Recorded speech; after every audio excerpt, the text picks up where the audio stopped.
अस्सलामुअलैकुम वरहमतुल्लाहि वबरकातुहू।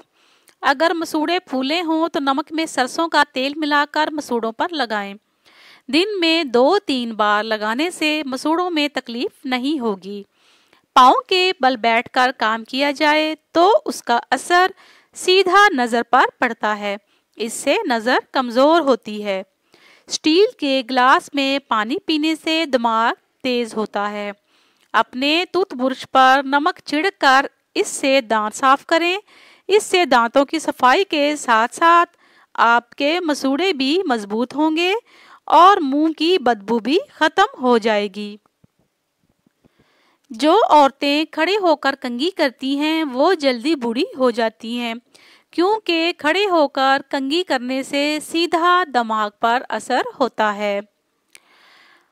पुराने से पुरानी खांसी दूर करने के लिए बेहतरीन टोटका। पुराने से पुरानी खांसी दूर करने के लिए अमरूद को जलाकर इसकी राख खाएं, इससे खांसी दूर हो जाएगी। चंबेली के फूलों की खुशबू सूंघने से सांस की बीमारी दूर हो जाती है। दमे का मसला भी इससे हल होना शुरू हो जाता है।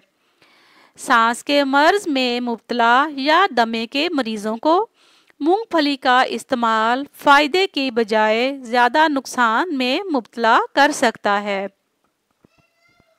हमल वाली औरतें खाने में ज़्यादा से ज़्यादा कद्दू का इस्तेमाल किया करें।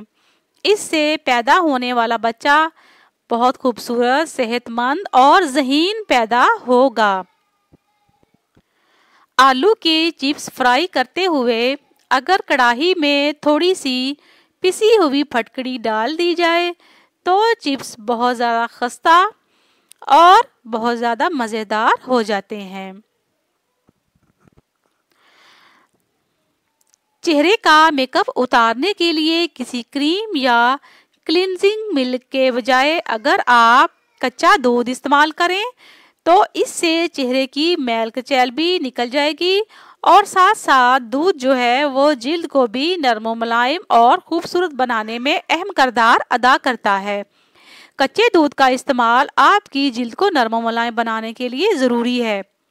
कपड़ों पर अगर चाय गिर जाए तो इस पर फौरन टेल्कम पाउडर छिड़क दें। चाय का रंग कपड़ों पर नहीं जमेगा और ये दाग बल जल्दी ख़त्म होने के लिए बहुत अच्छा घरेलू नुस्खा है। जुमों का खात्मा। अरके गुलाब में शहद मिलाकर अगर बालों में लगाया जाए तो ना सिर्फ जुमें मर जाती हैं बल्कि बाल खूबसूरत और चमकदार भी हो जाते हैं। छिपकली भगाने के लिए कमरे या मकान में कोई छिपकली आ जाए तो वहाँ मोर के चंद पर रख दें। किसी बोतल या गुलदान में सजाकर रख दें। इससे घर में छिपकली नहीं आएगी। अगर आपकी हाथों की या चेहरे की जिल्द बहुत ज़्यादा काली है तो ये टोटका आजमाएं। कुछ लोगों की गर्दन, उंगलियां, हाथ, पाँव, कोहनियों पर काली मैल जमा हो जाती है और वो बदनुमा लगने लगती हैं। ऐसे में वो कई किस्म के ट्रीटमेंट्स करवाती हैं मगर वो मुकम्मल नहीं कर पाती क्योंकि वो महंगे होते हैं। लेकिन अगर आप सिर्फ फटकड़ी को पानी में भिगोकर अपनी काली जिल्द पर लगाएं, इससे मैल कुचैल भी निकल जाएगी और आपकी जिल्द में भी निखार पैदा होगा। उम्मीद करती हूँ आपको ये रेमेडीज पसंद आई होंगी। मज़ीद अच्छी वीडियोस के लिए चैनल को